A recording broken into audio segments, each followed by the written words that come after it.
Pues qué bonito de verdad haber escuchado el versículo de mirad cuán bueno, ¿eh?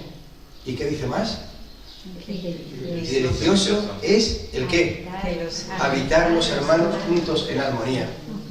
Muy bien, me encanta ese versículo. Yo no lo había elegido, pero ya sé por qué, porque lo había elegido Guille. Yo quisiera hablar un poco acerca de lo que es una comunidad.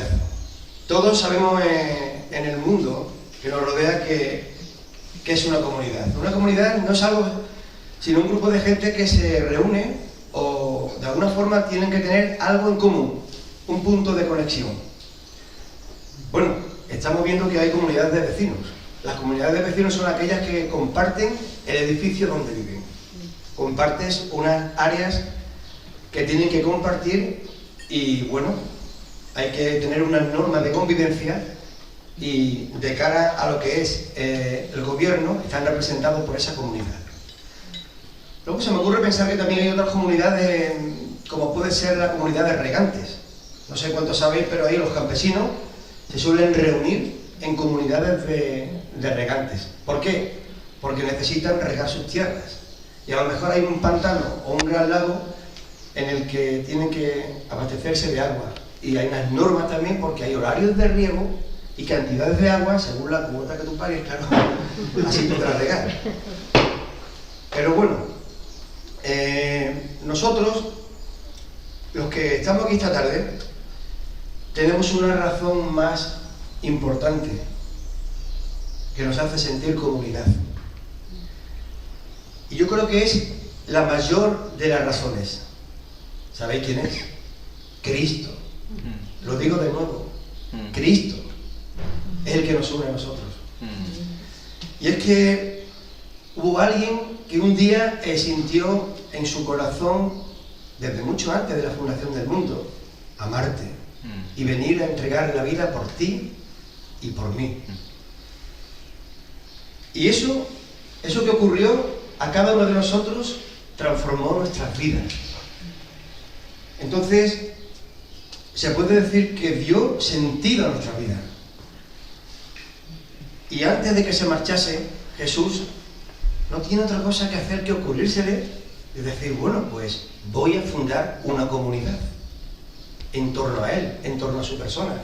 Y esa comunidad es la Iglesia.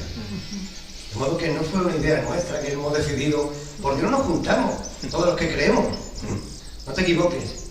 Fue Jesús el que se le ocurrió la gran idea de hacerte participar de esa gran familia de la fe. Y bueno, yo personalmente me siento muy orgulloso de pertenecer a esta familia. Muy orgulloso, de verdad, de cada uno de vosotros. Pero quiero preguntarte, ¿te sientes tú orgulloso de pertenecer a esta comunidad? ¿A la familia de la fe? Piénsalo bien. Creo que sí. Lo dicen vuestras caras. De verdad que sí, es que se palpa. A mí personalmente me encanta contemplar cómo la iglesia primitiva había llegado a entender esto. Entonces, quiero que veamos cómo en Hechos 2:42 nos dice que perseveraban en la doctrina de los apóstoles, en la comunión unos con otros, en el partimiento del pan y en las oraciones. Impresionante. Es que creo que no hay mejor forma de expresarlo.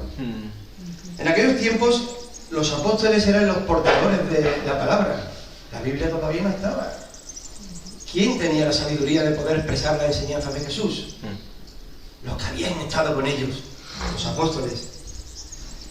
Ellos habían estado al lado del gran rabí, el gran maestro, 3 años, de día y de noche, por la tarde, por la mañana, en todo momento.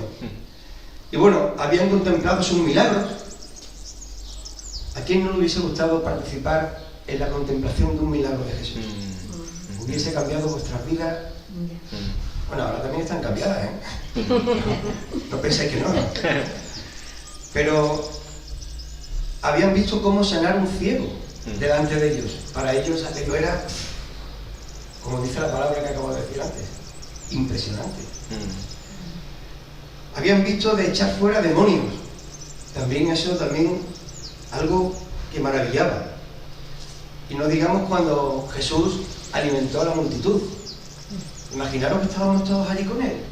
Hubiésemos estado y de repente nos teníamos que ir para escucharle y de repente ver cómo le llevan ahí los panes 5 peces, ¡pum! Y de repente todo el mundo come.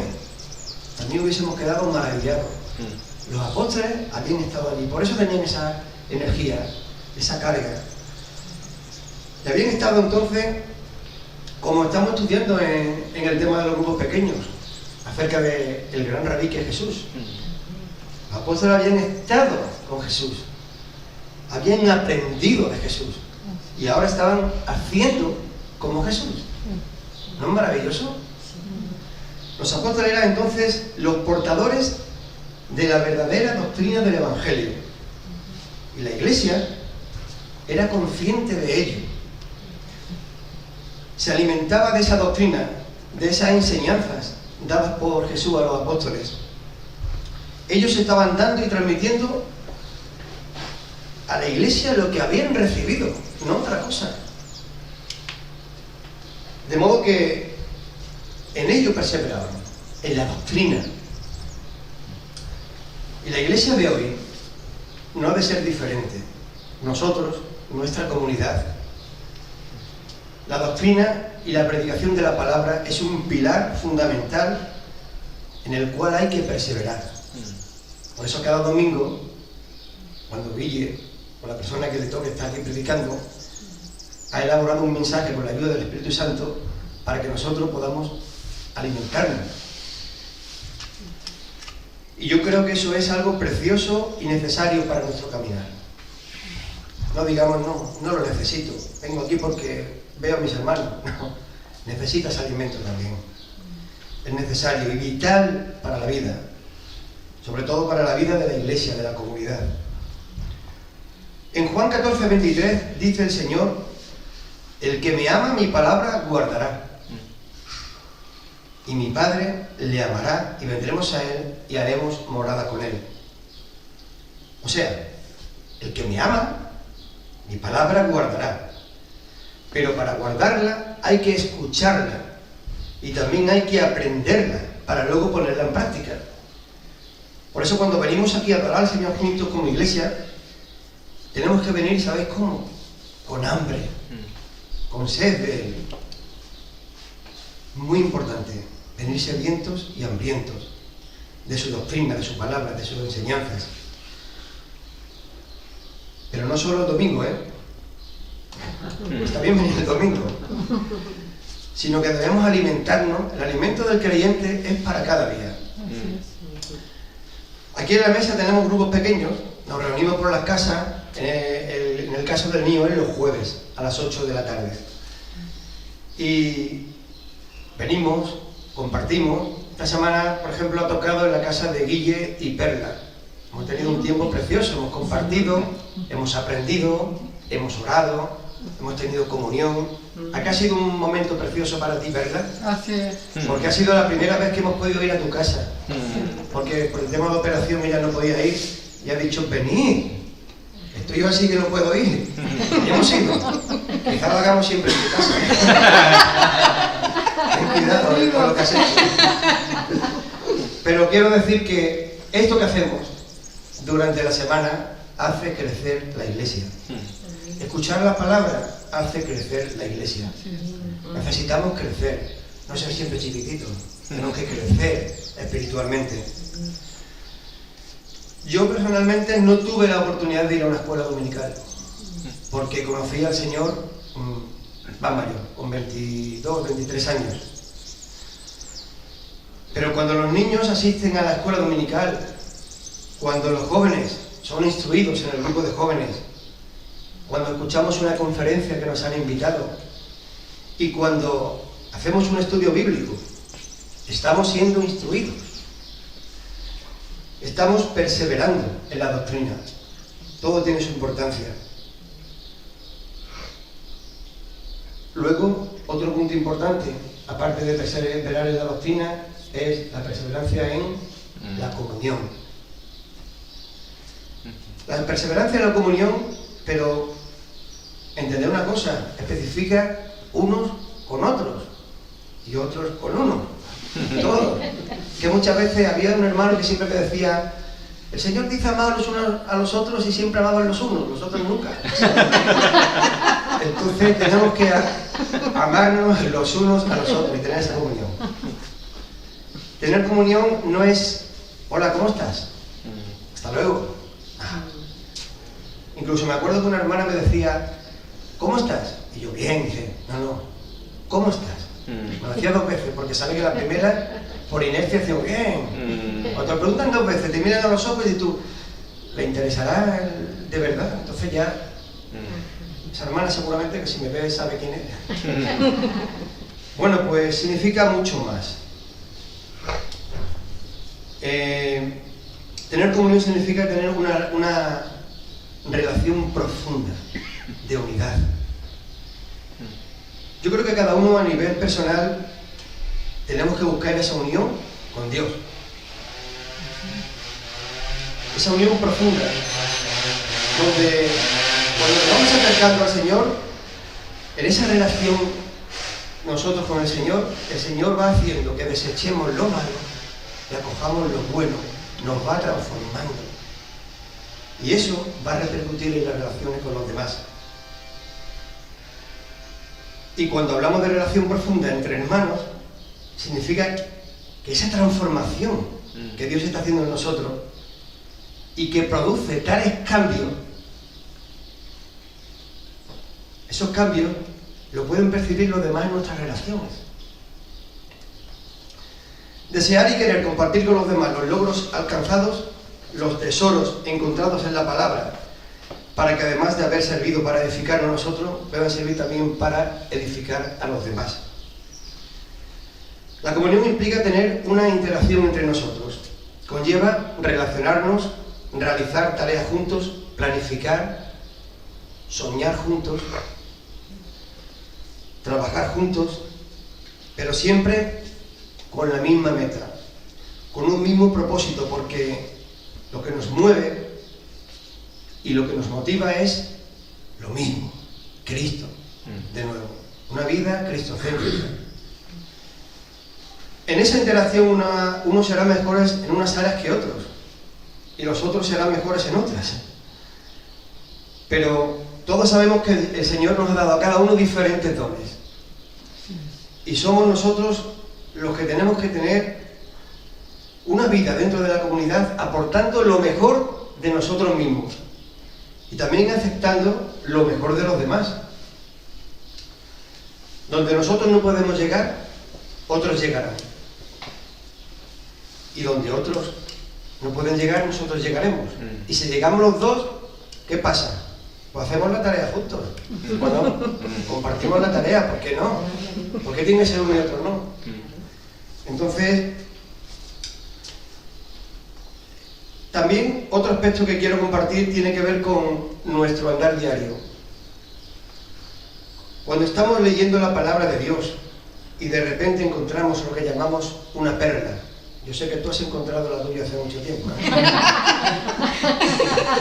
verdad. Pero cuando yo digo perla, digo algo que de alguna forma, cuando tú lees la palabra, hay algo que brilla de una forma muy especial. Oye, ¿por qué esta palabra está brillando? Y sabes que estás produciendo en ti un refrigerio. Es lo que estabas necesitando de leer. Y tú notas que Dios te está hablando. Y notas que está produciendo en ti un cambio, una transformación. Vale. Pues compártelo. No te lo quedes para ti solo. El Señor no te lo ha dado para ti en exclusiva. Que te haya elegido a ti es otra cosa. No es para decir: esto es mío. Esto no se lo digo yo a nadie. Te equivocas. ¿Cómo piensas eso? Desear y querer compartir con los demás los logros alcanzados y los tesoros encontrados en la palabra es lo más que podemos hacer, de verdad.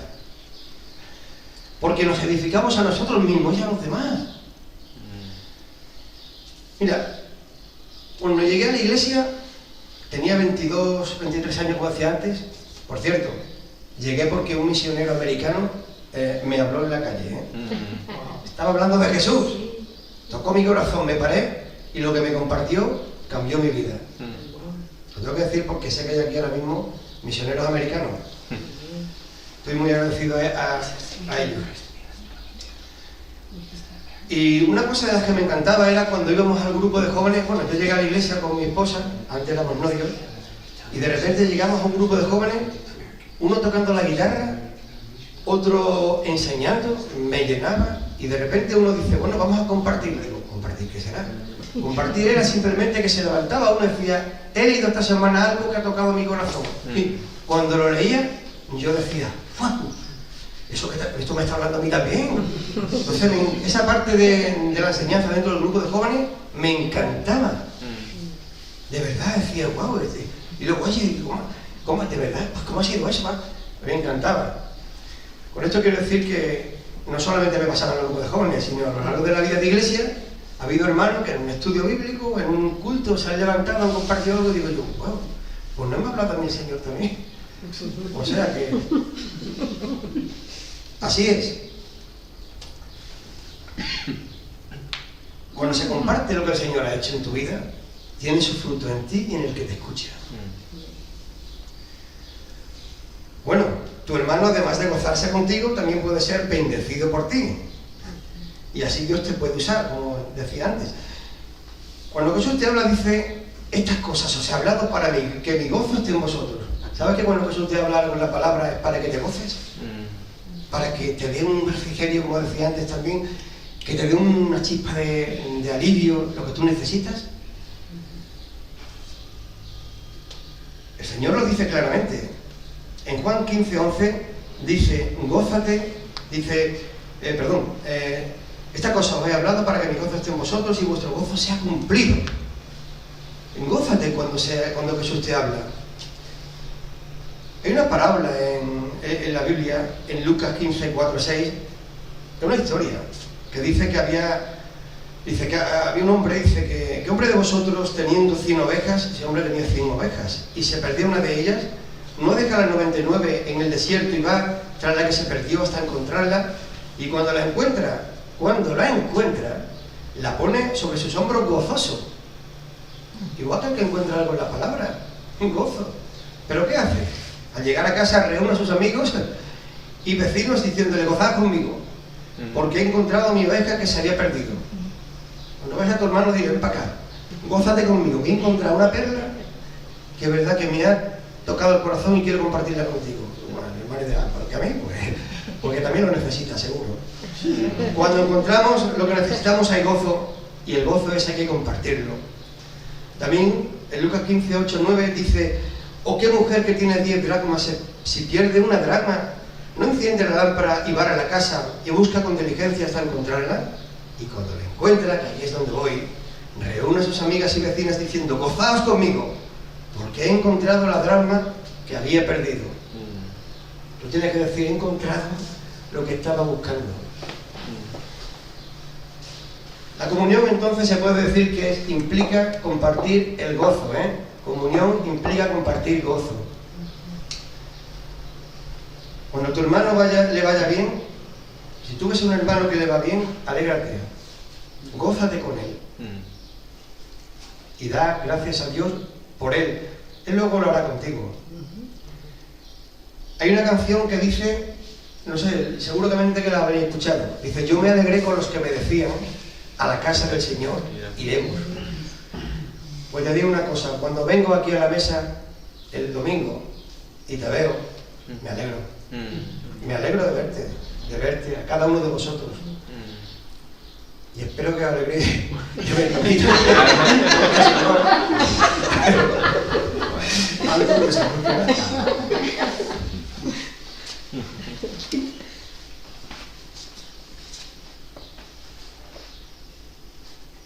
Pero dice la palabra de Dios que no solo en las alegrías, sino también en las penas.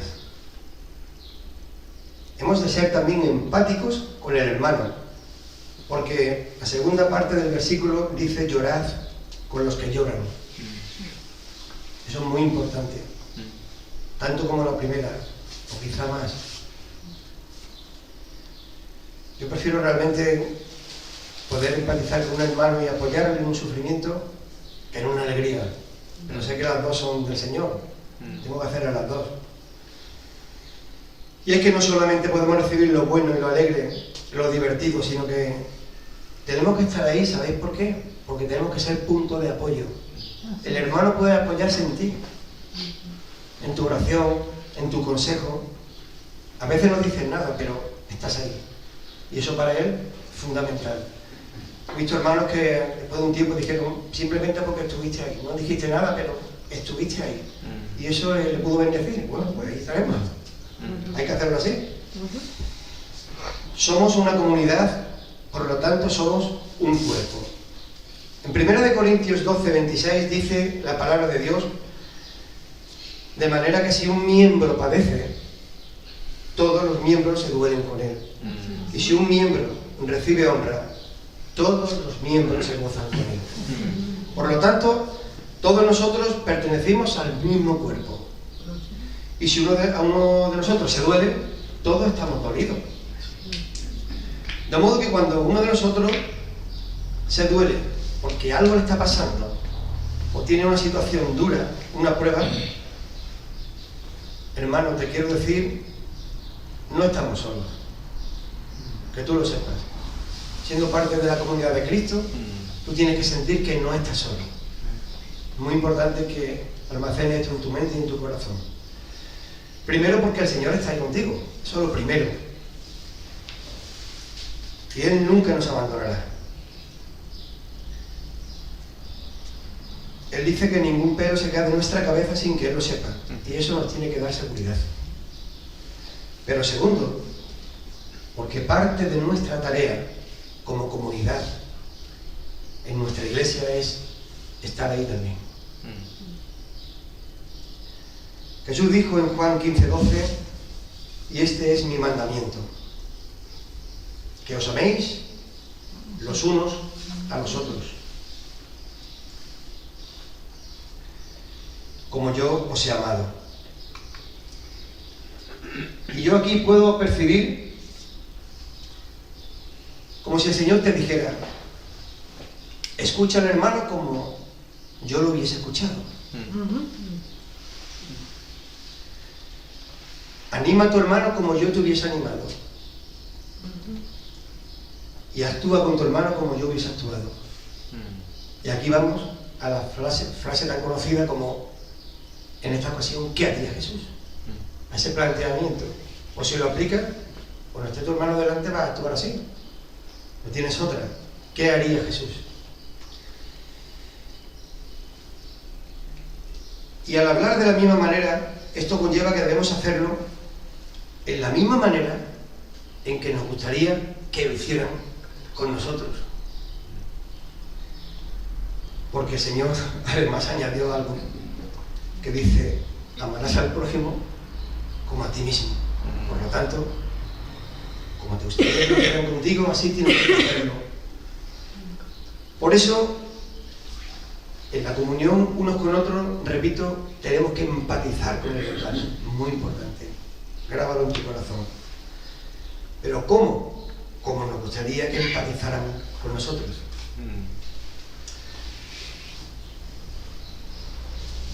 Hay una historia al principio de Génesis, cuando Caín y Abel, y Caín mató a Abel, que Dios se presenta delante de Caín y le hace una pregunta. ¿Sabéis qué pregunta es? Creo que sí. ¿Dónde está tu hermano? Le preguntó por Caín, por Abel. Y Caín, ¿qué dijo? ¿Acaso soy yo guarda de mi hermano?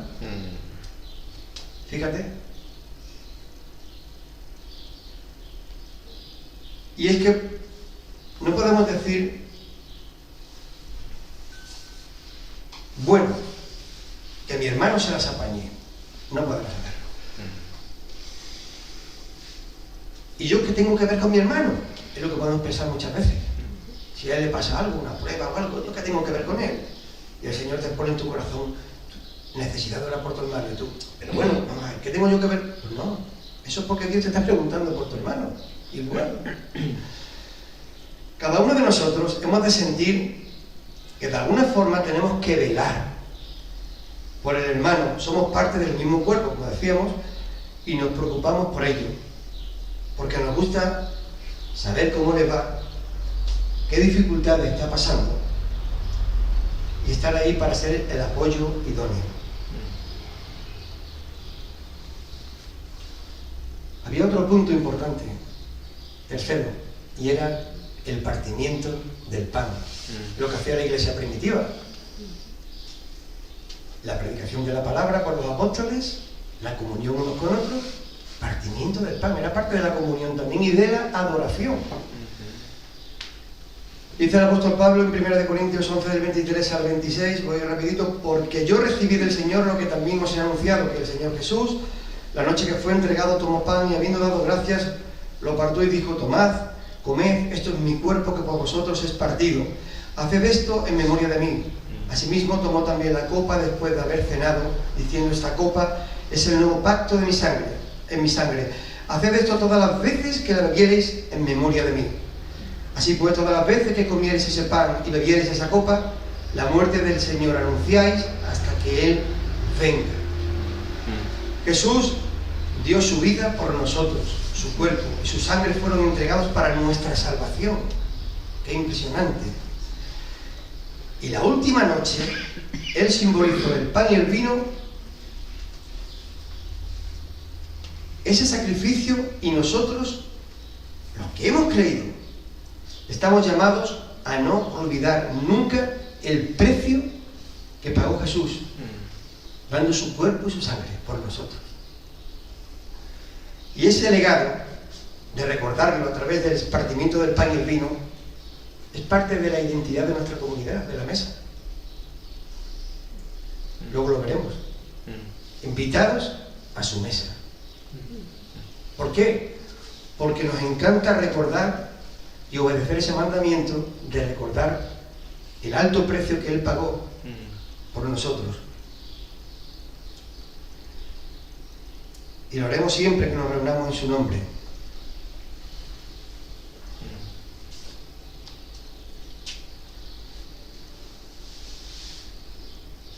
Es un momento precioso. Y es que de forma especial es como si nosotros le contemplásemos en esa cruz. Es algo maravilloso. Pagando por ello. Y en ese momento en nuestro corazón brota un agradecimiento que sale del alma. Y no somos merecedores, sino que es por su gracia que fuimos rescatados. Pero al mismo tiempo también le contemplamos resucitado, en victoria, sabiendo que ha triunfado sobre el pecado, que ha vencido y nos ha abierto el camino al Padre. Esas dos cosas se contemplan cuando ponemos a tomar el pan y el vino. Y también en ese momento, tomar el pan y el vino, ese momento tan precioso de intimidad con Él, revisamos nuestro corazón. Es un momento también para ponernos a bien con Él y aprovechar el momento, porque lo que vamos a hacer es serio.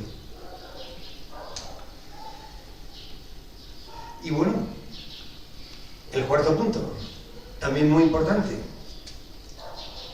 En cuanto a la iglesia primitiva se nos dice, las oraciones. Era una comunidad, una iglesia que oraba. La oración palpablemente se ve que era algo fundamental en la vida de la iglesia.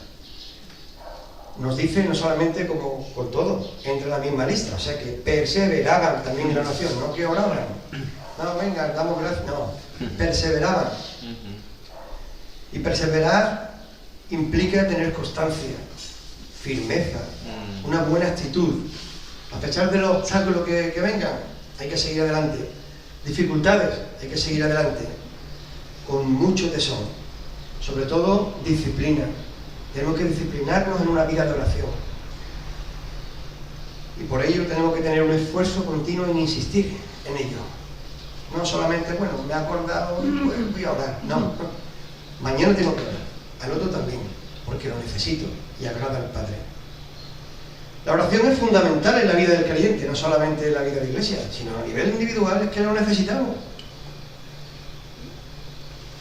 Es conversar y mostrarle al Señor nuestra admiración cuando nos ponemos delante de Él. Luego mostrarle también el agradecimiento, que es importante. También confesarle nuestras ofensas, por supuesto. Y por último, nuestras peticiones. Pero ¿quién se levantaba por la mañana aparte y oraba? Jesús.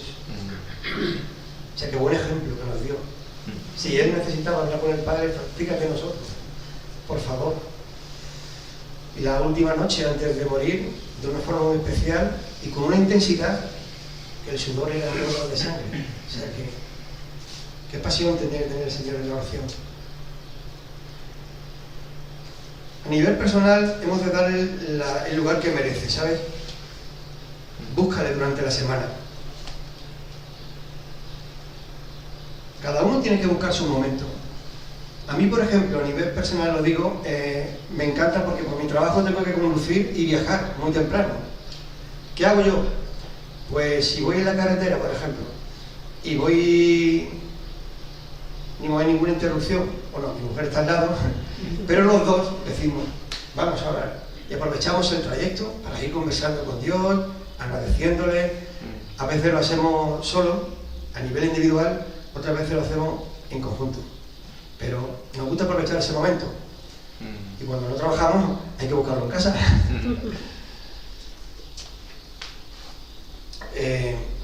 Había un aspecto muy bonito que leíamos en el libro de Practica el Camino, que a mí me encantó.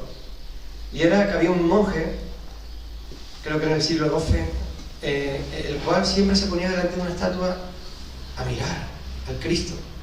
En aquel tiempo, y había alguien que le dijo, pero vamos a ver, te tiras aquí el rato, no dices ni nada. ¿Y sabe qué decía él? No importa, yo le miro y él me mira y somos felices. Y qué bonito. Pues a veces nosotros, cuando miramos al Señor y nos ponemos a pensar qué grande eres, qué hermoso eres, lo sabes todo, deleitándote en todos sus atributos, tu corazón se llena de felicidad. Pero que no te digo nada, el de Él tremendamente también se goza, porque Dios tiene sentimiento y se goza igual que nosotros nos gozamos. O sea, la contemplación, pararte, mirar al Señor y regocijarte en Él, es súper importante. Sentir su mirada y al mismo tiempo la tuya en Él. Dice el Salmo 37:4, deleítate a sí mismo, Jehová, y Él te concederá las peticiones de tu corazón. Fíjate a qué punto llega el salmista, que se deleita en el Señor además, y luego, pues, el Señor le concede todo lo que tenía previsto. Normalmente es bueno que digamos si es lo que queremos, pero que a veces si te deleitas en Él, no es que el Señor no te va a premiar, quiero decir, esa búsqueda, es que Él, de antemano, si no ha salido la oración de tu boca, y Él ya lo ha hecho. O sea que es impresionante. Lo nuestro es buscar su reino. Y tenemos la promesa de que todo lo demás será añadido. Pero nos dice que podemos pedir por nuestras necesidades. Que podemos interceder también. Dice el Señor que todo lo que pidiereis en oración, en Mateo 21:22, todo lo que pidiereis en oración, creyendo lo recibiréis. Y pensando en la vida de la Iglesia, no podemos prescindir de lo que la Iglesia ha de considerar la oración como una columna también. Es de vital importancia. Porque hemos tenido antes el tiempo de nuestro Padre nos escucha, porque consideramos que la oración tiene su lugar. La mesa tiene su lugar para la oración.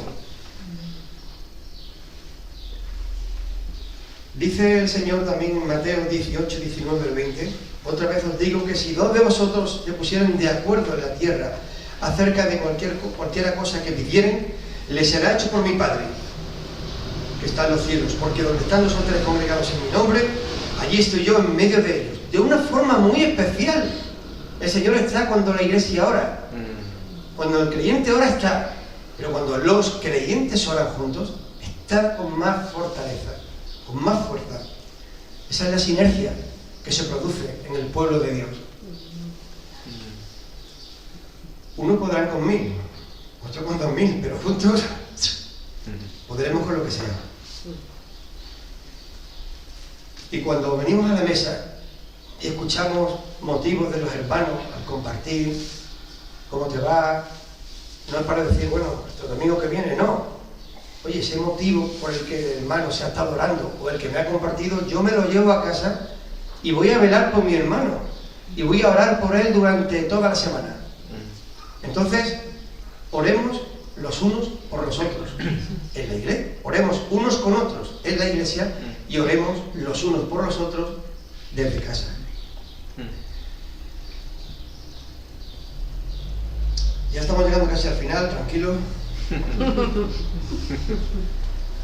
Hay muchas personas que no son de la iglesia, de la comunidad, como estamos viendo, pero que están muy cerca nuestra. Y en muchas ocasiones, en una conversación, surge la posibilidad de decirle, yo soy creyente, voy a orar por ti. ¿Sí? Entonces, algunas dicen, bueno, pues sí, pues ora. Y están pendientes de lo que estemos orando. Se sienten reforzados. Un ejemplo que pongo es el caso de Carlos. Todos conocéis a Carlos, porque lo he puesto en el grupo. Carlos, bueno, los que no sabéis, Carlos, tengo una compañera que cuando vamos al hospital de Payaso, su marido le falta ya una pierna. Pero la otra pierna, el otro día los médicos decidieron de amputársela. Y claro, ella pues lo compartió con nosotros desesperada y pidió oración y bueno, ahí estamos, sabe que somos creyentes. Ella a su forma también. Entonces lo compartió en el grupo y de los payasos del hospital y demás. Y nos pusimos a orar. Yo lo traje aquí a la mesa y la iglesia pues empezó a orar por Carlos. ¿Y qué pasó con Carlos? Que al día siguiente pues llegó otra doctora y dijo, un momento, no le vamos a amputar la pierna. Parece que la mueve, parece que tal. Y le han dado el alta y por lo menos sigue con movilidad. Si hubiese llegado a tener la certeza de que le iba a cortar la otra pierna, por lo que decía la otra doctora, hubiera sido una situación muy difícil. Ahora no lo es. Yo personalmente sé que la oración ha hecho efecto. Y así podemos también influir en las vidas de otras personas. Y eran preciosas las palabras de agradecimiento de su mujer. Gracias porque habéis estado ahí. Qué bonito, ¿eh? Y os lo quería transmitir. Gracias, de parte de ella, porque habéis estado ahí, porque sé que en vuestro corazón habéis orado por ello. Y es que estamos llamados a interceder, como lo hacía la iglesia primitiva. Tener favor con todo el pueblo. Qué bonito. Eso lo dice en otros textos, pero también del mismo libro, de hecho.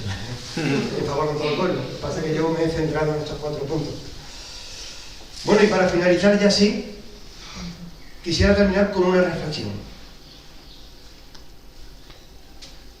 ¿Sientes que esta comunidad te acoge?